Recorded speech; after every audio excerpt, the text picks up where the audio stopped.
Status quo అంటే ఏంటంటే పాత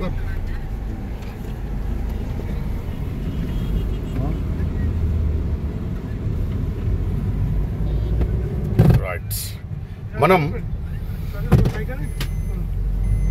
ఉత్తరప్రదేశ్ రాష్ట్రంలో మెసేజ్ పెట్టి నాకు స్టేటస్ కో అంటే ప్రధాన రహదారిపై పయనిస్తున్నాం. కొద్దిసేపటి క్రితమే జడ్జిమెంట్ నిలిపిదాలి సార్. ఉత్తరప్రదేశ్ రాష్ట్రంలో దేవప్రయాగ పిలిచే ప్రయాగరాజ్లో త్రివేణి సంగమం 144 సంవత్సరాలకు ఒకసారి వచ్చే మహాకుంభమేళ పవిత్రమైన స్నానాదులు ఆచరించి ఆ స్టేటస్ కో అంటే ఏంటంటే వీడిచ్చిన జడ్జిమెంట్ కరెక్ట్ కాదని దాని పక్కకి 6 మిత్రులు ఇంక్లూడింగ్ శ్రీకాంత్, మా వాహన చోదకుడు, పండు అని ముద్దుగా పిలుస్తాం. సో వాహనం నడుస్తుంది, ఘాటు రోడ్డు పైన మన వాహనం నడుస్తుంది. మీకు కనబడుతుంది సుందర దృశ్యం. ఆకురాల్చే అడవులు, చిట్టడవులు, ముఖ్యంగా టేకు వృక్షాలు ఈ మన వీడియోలో మనం చూస్తున్నాము. ఈ ఘాటు రోడ్డును పైన మిగతా సందర్శకులు సెల్ఫీలు తీసుకుంటున్నటువంటి దృశ్యాన్ని కూడా మనం గమనిస్తున్నాం. చాలా అందమైన లొకేషన్స్తో మా వాహనం అత్యంత మధురమైన స్మృతులను నెమరు వేసుకుంటూ ఈ ఘాటు రోడ్డుపై మనం ప్రయాణిస్తున్నాం. అందుకే ఈ చిన్ని వీడియో. ఇందులో మనం కొల్లూరి రాజేందర్, సంజయ్, సాగర్, కొల్లూరి మహేష్ అండ్ ఎంబరి శంకర్ లెక్చరర్ తో పాటుగా మనం అందరం ఈ వాహనంలో పయనిస్తున్నాం. ఈ ఘాటు రోడ్డుపై మనం సుందరమైన దృశ్యాలు చూస్తే మీ కింది వైపు చూడండి ఎంత సుందరమైన దృశ్యాలు కనబడుతున్నాయో. అలాగా మనం చూస్తుండిపోతాం. అంత మంచి దృశ్యాలను మనం గమనిస్తున్నాం. ఇందులో మనం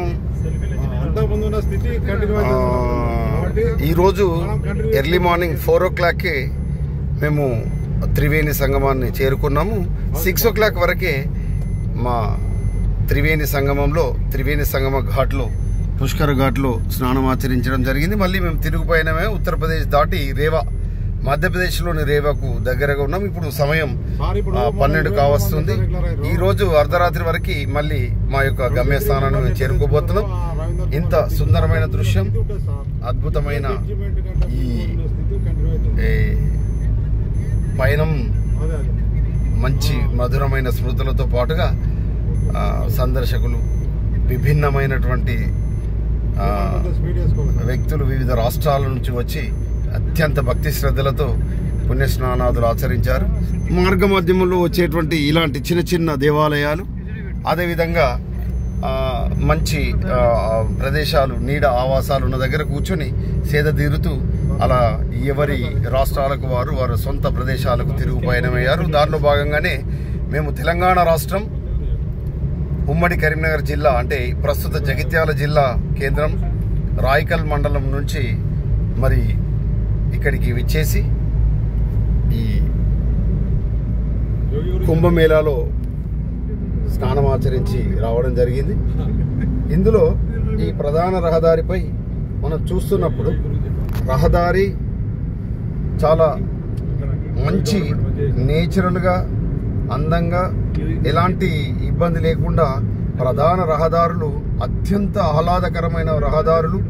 ఎక్కడ కూడా రవాణా అనేటువంటిది రద్దీ లేకుండా, అంటే ట్రాఫిక్ ఇబ్బంది లేకుండా చాలా సులభంగా అందరూ భక్తులు మంచి స్నానఘట్టాలలో స్నానం ఆచరించే విధంగా అక్కడి అసలు వసతుల గురించి చెప్తే అబ్బబ్బా, ఇంత మంచి వసతుల, ఇంత చక్కటి అవకాశాలు ఈ వినియోగించుకున్నటువంటి వ్యక్తులుగా మేమందరం ఎంతో సంభ్రమాచర్యలకు గురయ్యాం. అలాంటి ప్రభుత్వాలు దేశమంతటా కూడా వివిధ రాష్ట్రాల్లో ఉండాలని మేము మనసా వాచ కోరుకుంటున్నాం. దీంట్లో భాగంగానే ఈరోజు మేము అంత హాయిగా ఉన్నటువంటి పరిస్థితులు ఏర్పాటు చేయడం వల్లనే మేము తిరుగు పయనం అయ్యాము. అంత ఆహ్లాదకరమైన వాతావరణ పరిస్థితిని ఎంజాయ్ చేసి ఇప్పుడు మేము టోల్ గేట్కి దగ్గర రావడం జరిగింది.